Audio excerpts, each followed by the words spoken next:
Hello everyone, in today's tutorial I'm gonna show you how to turn off or on the swap weapon option in Dying Light The Beast, so stay with me and watch this short tutorial. Enjoy!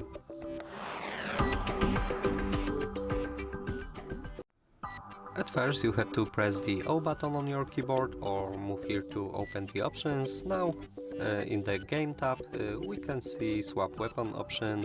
If you want to swap weapon currently in hand with one found in the nearby environment by holding the G button, then you have to decide if you want this option to activate or deactivate. I like to switch it off because I don't like swapping weapons automatically. I like to decide if I want to change to my new weapon find during a gameplay. So decide for yourself and choose your best option for you. That would be all for this tutorial. Leave a like, comment and subscribe to our YouTube channel. Goodbye!